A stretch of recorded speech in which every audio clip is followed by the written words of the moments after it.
It's officially game week. What you need to know about all 16 SEC teams preparing for week one. We'll give you a storyline for every team ahead of their first game. Locked On SEC starts right now.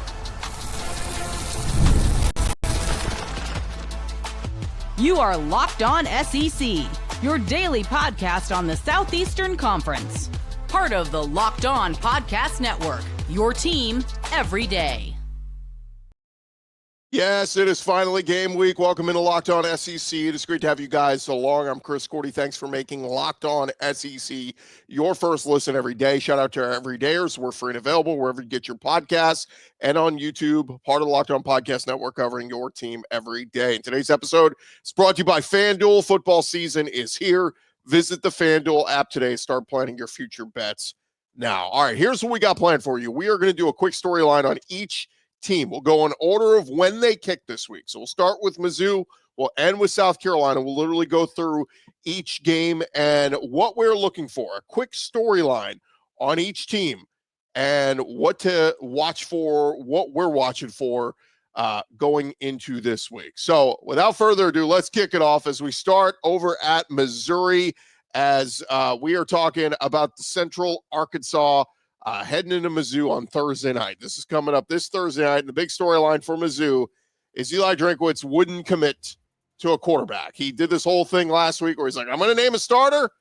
And then his starter was basically, we're going to play both quarterbacks. So it is a big one. Thursday night, season opener, Central Arkansas coming to Faro Field.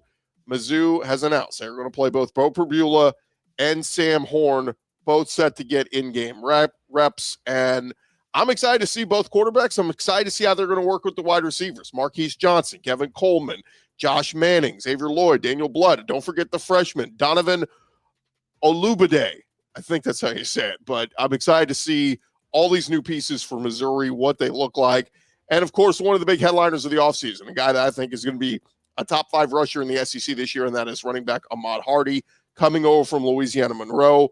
But it's all about the quarterbacks, man. It's all about which one kind of separates, from the pack and, makes a name for themselves. And when we talk about Missouri, when we look at their schedule, it is Kansas coming to town in week 2. Then it's UL Lafayette, and then it's South Carolina in Columbia in week 4. Then you get UMass. So it's a lot of games at home to start for Mizzou, kind of like they had last year.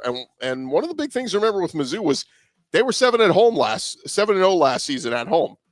Drinkwitz's team was 6-1 the year before at home.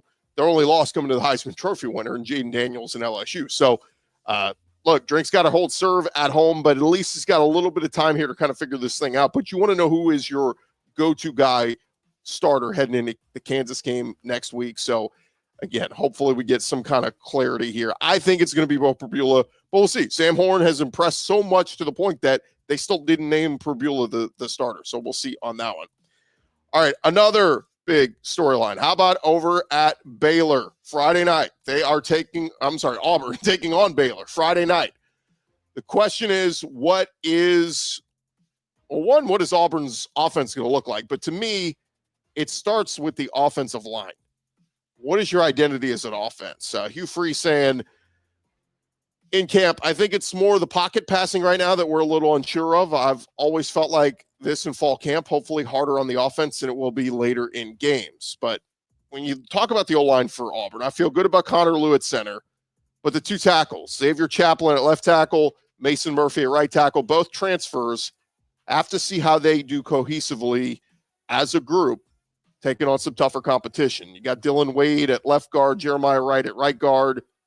Mason Murphy even said, talking with the media recently, said, we've got some grit to us in this O-line room. The starting 5 that we have right now, I think we are some dogs.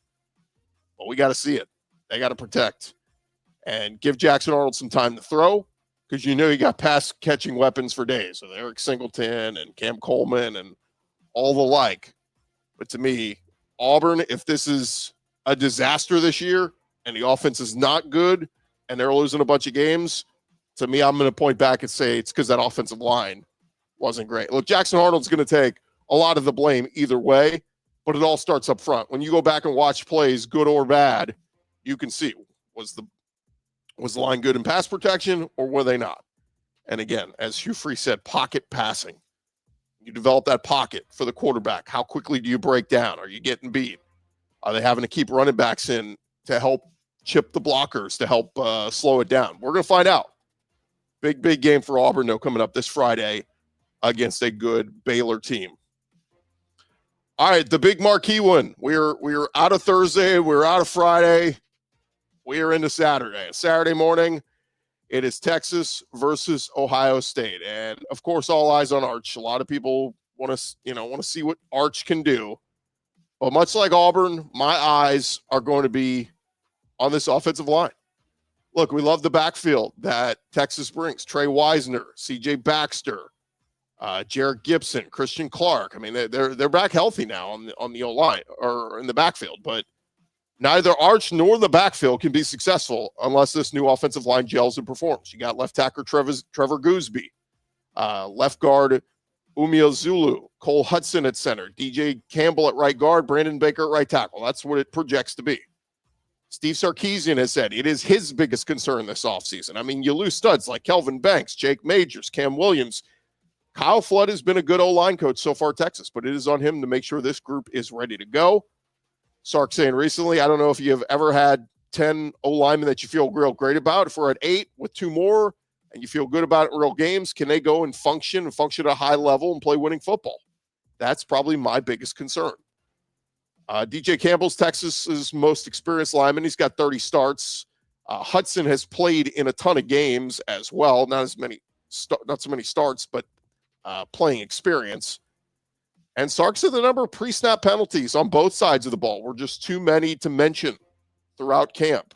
And, for an offensive line, look, you go up to Ohio State this weekend and you have one too many false start penalties, it's going to kill you. So watch for some depth there on the O-line as well. Connor Robertson, a guy who has 18 games under his belt on the interior, played just 4 last season. And then Baker played only 65 snaps last season. So we'll find out very quickly how good this Texas offensive line is. But again, all the hype of Arch. Watch that line. If he has, if there's breakdown and he does not have time to throw the football, blame the O-line. Don't blame Arch. All right, next up, as we're looking ahead to this weekend and game action, how about Tennessee? Look, it's Joey Aguilar. Tennessee taking on Syracuse in Atlanta. I've seen, a lot of score projections expect Tennessee to win big. I saw one projector has Tennessee to beat Syracuse 35-19. But I go to ESPN's Jordan Rodgers. He was on with Cole Kublik on his show last week, and Jordan Rodgers said he watched film on Joey Aguilar, and here's what he saw. He said there's some things to like. He's got moxie. I know that gets thrown around, but my biggest concern is the easy throws don't look easy to him. And in this offense, if you can't throw a bubble screen, a hitch, a slant, take advantage of the width that this scheme uses on the money, and I'm talking about that needs to be an upfield shoulder catch after the run on a slant. That needs to be 6 inches out in front, catch after the run. If you can't make those throws, this offense doesn't go. This offense gets suffocated.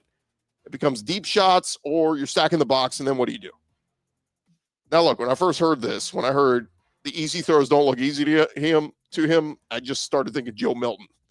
Joe Milton could hit some of those big home run balls at times, but at times struggled with those simple throws. It was just inconsistent.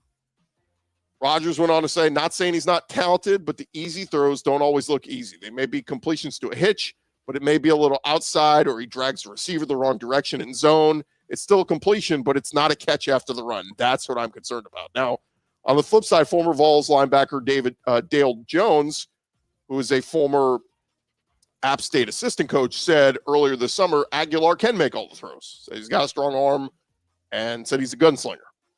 Now, Syracuse was middle of the pack last year in passing defense, giving up around 227 a game. They did have 11 interceptions last year, but even the ESPN matchup predictor has Tennessee winning, has an 88.6% chance to beat Syracuse. So I'm not worried about Tennessee losing the game. I'm just worried about how much confidence are we going to have in Joey Aguilar. Look, I keep saying, I give Josh Heupel the benefit of the doubt. Working with quarterbacks has been his forte. He's gotten the most out of what he's had. But we got to see something good out of Joey Aguilar this week. And then last game we'll touch on this segment, it is Mississippi State taking on Southern Miss at Southern Miss. I don't know why they scheduled this game, but State is around an 11.5-point favorite. State lost a game like this last year. Remember, they lost to Toledo 41-17. This is your gimme. This is your game. You look on the schedule and go, oh, Southern Miss. That's an easy W. Now, quarterback Blake Shapen, he looked sharp in limited action last year. 4 starts, completed 68% of his passes, had almost 1,000 yards passing, 8 touchdowns, just 1 pick. I think we want to see this offense execute. I think the defense is going to struggle again this year for Mississippi State, but you look at the offense. Devon Booth and Fluff Bothwell, both in the backfield. The receivers, Jordan Mosley, Brennan Thompson, Anthony Evans. I'd expect Jeff Lebby to fling it around. And when you know you have a really good Arizona State team coming to Starkville next week, you want to establish some sort of identity, and I think that starts with the offense. Any other wide receivers who want to emerge from Ricky Johnson, Aiden Williams, Marcus Allen, tons of guys that they have, but I need to see an offensive identity for Mississippi State, and you need to beat Southern Miss. Let's be honest. If they lose to Southern Miss, it could get ugly real quick for Jeff Lebby and company. But I think they'll win. I think Blake Shapen kind of sets the tone and says, hey, we are going to be a team that is not going to go quietly this year. We're going to give you a dogfight. All right. Thank you guys for making Locked On SEC your first listen every day. Coming up next, we will touch on more of the games and storylines heading into week 1 of the SEC. Hey, first, guys, you've probably heard of products like Viagra and Cialis. Maybe you've even tried them, but if you're looking for something beyond the usual pill, it's time to meet Rugiet Ready. Rugiet Ready is a next-gen prescription treatment designed to amplify arousal in the brain and boost blood flow. Unlike the usual pills that can take hours, Rugiet's 3-in-1 formula dissolves under your tongue and kicks in fast, on average, in 15 minutes. Effects can last up to 36 hours, so you can stay confident and in control when the moment is right. You can even read real customer reviews on their website. It's helping a lot of people feel more confident and present in the moment. All you got to do is head to their website, rugiet.com/lockedoncollege. You're going to use our code lockedoncollege. That's going to get you 15% off today. That's rugiet.com/lockedoncollege. Use promo code lockedoncollege for 15% off. Individual results may vary with prescription treatment. Compounded drugs are permitted to be prescribed under federal law, but are not FDA approved and do not undergo FDA safety, effectiveness, or manufacturing review. Please review the Rugiet website for full safety information. That's rugiet.com/lockedoncollege.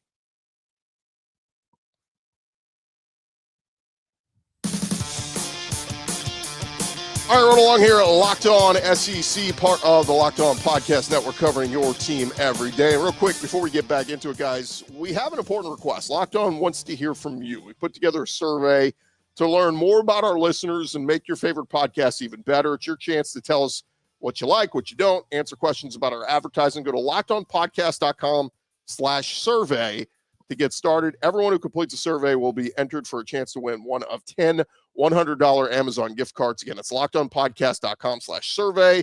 You can also find the link in the show notes. Thanks for helping us out. All right, let's dive back into it as we get into the thick of the schedule this week, as we are giving you storylines to watch. And next up, we head over to Kentucky as they will take on Toledo.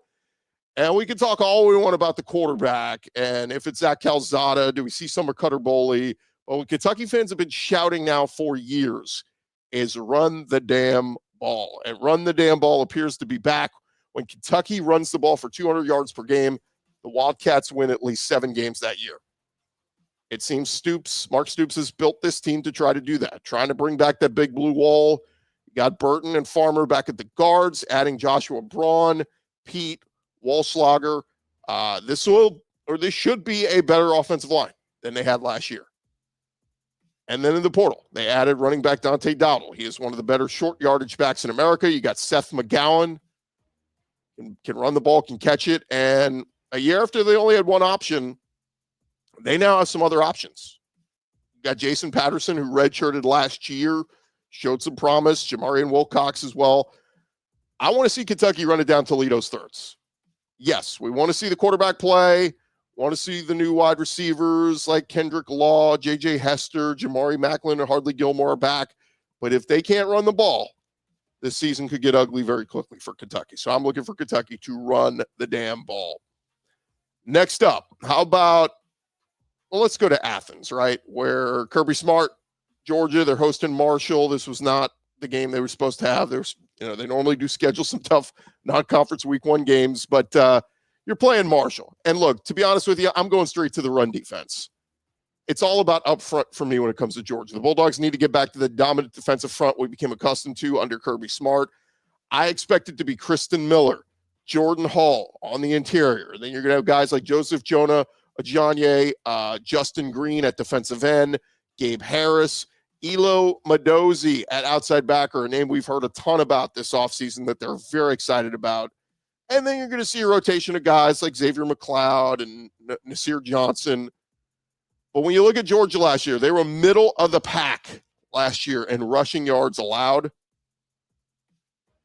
Got to get back to looking like Georgia, in my opinion. Expect them to be top of the conference this year, or near the top of the conference in stopping the run. I would expect them to eat versus Marshall's O-line, disrupt and penetrate. Look, I love Georgia's secondary. You got guys like Dalen Everett, Daniel Harris, KJ Bolden. I think they're going to be fine, but I need to see that pressure up front.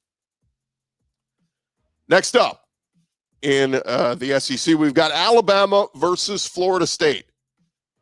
And to me, look, a lot of people want to make it about Bama's defense, which should be one of the best in the country. Get after Thomas Castellanos and the comments he made. But to me, what does Alabama's run game look like without Jam Miller? Alabama says they feel good about Richard Young and Daniel Hill to help carry the load. We should see some Dre Washington in as well. But I think they have to run the football to take that pressure off of Ty Simpson and that passing game. Look, we think the passing game is going to be very good. You got Ryan Williams, just put it up to him. He'll go get it. But if Bama can't be balanced at Florida State, could they find themselves in a close game? Also want to see how this offensive line looks for Bama. We know Caden Proctor, Parker Brailsford, 2 of the best in the country. But what do those other pieces look like? Is it Formby at right tackle? Does Jaden Roberts push for time at guard? What wrinkles does Ryan Grubb bring to T-Town with this offense? Want to see what this offense looks like with Ryan Grubb calling plays. But certainly, again, what's the run game look like without Jam Miller? Look, I was very high on Jam Miller. I thought he was going to be awesome this year. I thought breakout season coming. And they did confirm he will be back for the Georgia game. But you got to get to the Georgia game. And couple of tough opponents here for Alabama early in the season. Talked to some people, though. They said they think Daniel Hill, one guy said, reminds me a little bit of Derrick Henry with his build. Now, I'm not saying he is Derrick Henry. Derrick Henry won a Heisman, but can he be a back that just bulldozes and carries guys? Let's see. Alabama does that.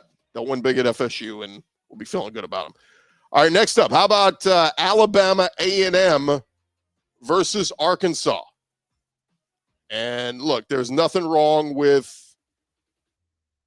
the Arkansas's running game to me is what I'll be watching for. Like, this is a game for the Razorbacks to get some confidence going. They have to play at Ole Miss in week 3, and they're at Memphis in week 4. They can establish their identity this week. I want to see Taylor Green build up his passing game. I want him to show some chemistry with all his new wide receivers. And I want to see that run game look dominant. I'm a big fan of true sophomore Braylon Russell. He was in the portal, out the portal, in the portal, out the portal. The coaches have also raved about transfer running back Mike Washington. Let's see the Hogs rush for a ton of yards, get Taylor Green and the passing game some confidence, and we'll feel good about the Hogs heading into these early season tests. All right, how about Illinois State versus Oklahoma? This is John Mateer's path to success, right? We just want to see this offense impress. We know the struggles the offense had last year, and now we get to see John Mateer and this era take off. With his OC, Ben Arbuckle, running the show. You got Jaden Knott at running back. Deion Burks back healthy. Zion Kearney at wide receiver. Isaiah Satenya coming over from Arkansas. We'll see when they get Giovanni Gibson back from injury, but look, we're likely not going to learn much. Keep in mind, they beat Temple week 1 last year, 51-3, almost 400 yards of offense. But at least we can get a feel for what this system is going to look like with Mateer running the show. And they'll use this as a dress rehearsal for next week's big showdown, hosting Michigan. All right, last one in this segment. How about we're getting into the later games on Saturday. Long Island University against Florida. This is a confidence builder for DJ Lagway, right? Florida has road trips at LSU and at Miami later this month in September. it's important they get Lagway some confidence working with those wide receivers. Trey Wilson's back healthy. Aiden Mizell makes big plays downfield. J. Michael Sturdivant, transfer that they are very excited about. You feel good about the O-line. You got Jake Slaughter, best center in the country. Run game, Jaden Baugh, Jacoby Jackson. But first and foremost, keep Lagway healthy. Get him some confidence with these receivers and show how explosive this Florida offense can really be. Look, everybody knows it's a brutal schedule for Billy Napier. They're not in danger of losing this week to Long Island, but you want to see a healthy GG Lagway. Don't let him get hit. Don't let him get touched. Put him in bubble wrap this week.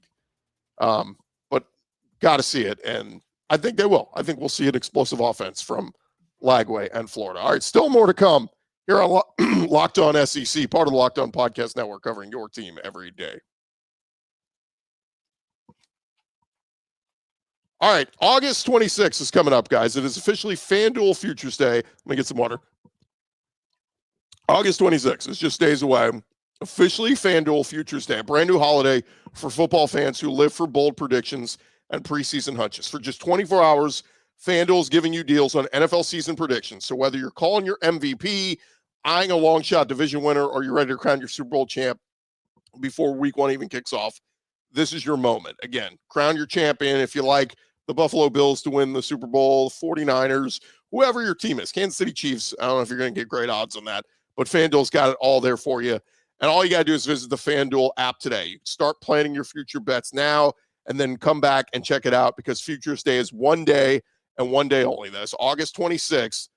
FanDuel, play your game with FanDuel, and remember to check out FanDuel Futures Day, August 26th. Get those bets in.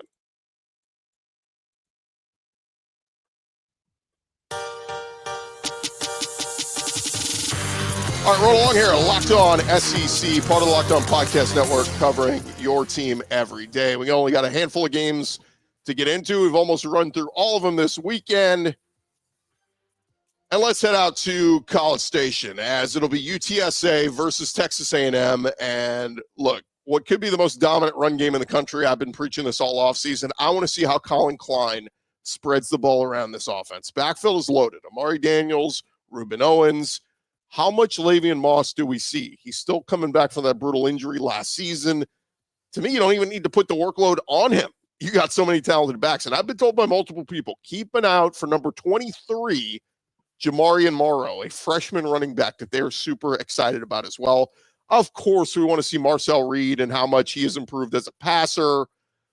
He should look much better. They went out and spent big money on some big weapons. You get Mario Craver, Casey Concepcion. You join Terry Bussey, Ashton Bethel-Roman. Some explosive passing plays could be coming from this offense.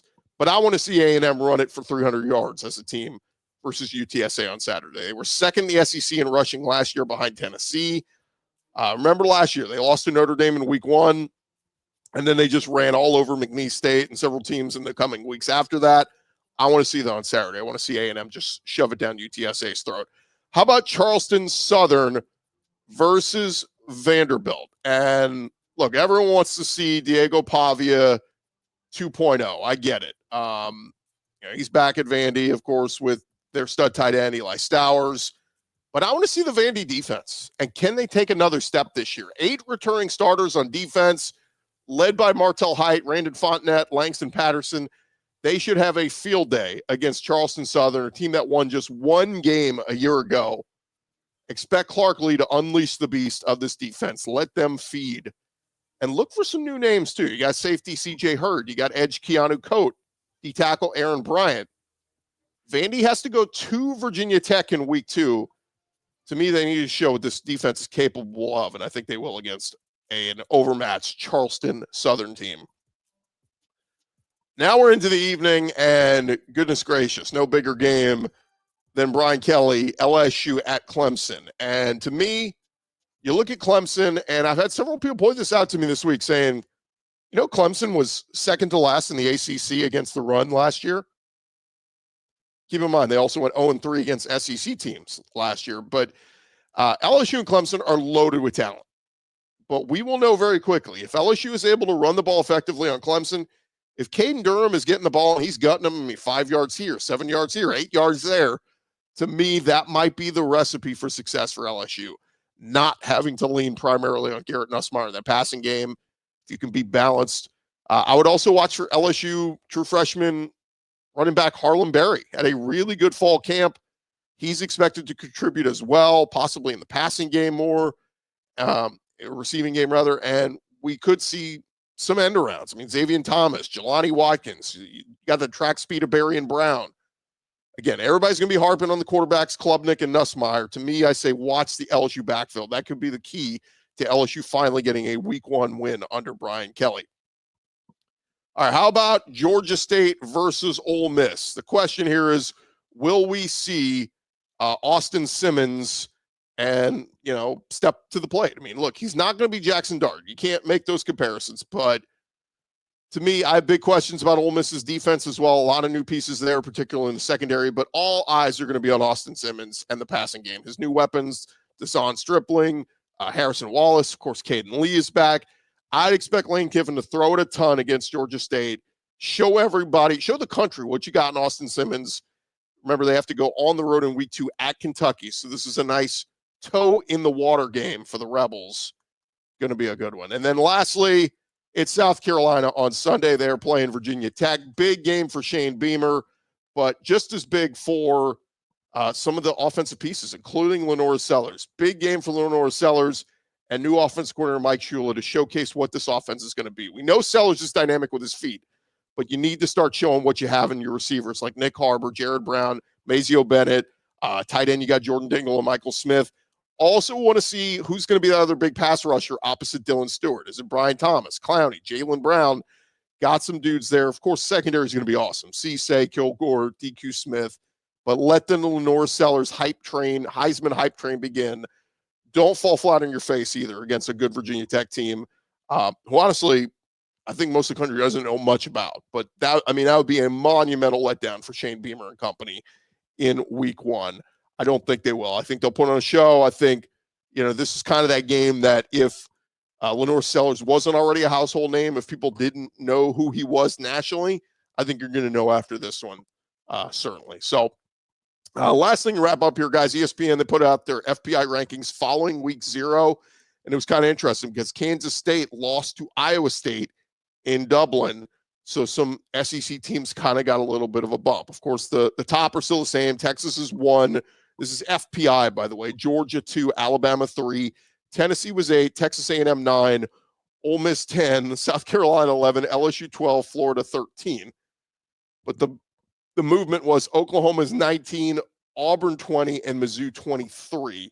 Just a little bump there with Kansas State losing to Iowa State. So we'll see how this changes. If you look down outside the top, you got Arkansas at 27, Kentucky at 43, Vandy at 49, and Mississippi State at 53. So we'll check back on those next week and see what changes in the FPI. Thank you guys for making Locked On SEC your first listen every day. For your second listen, you check out the Portal Show. Brian Smith's got all the latest news going on in college football. Be the most informed fan in the landscape of college football. It is week 1, guys. It is here. Also, special guests joining us throughout this week. You don't want to miss it. Keep it locked right here. Locked On SEC, wherever you get your podcasts.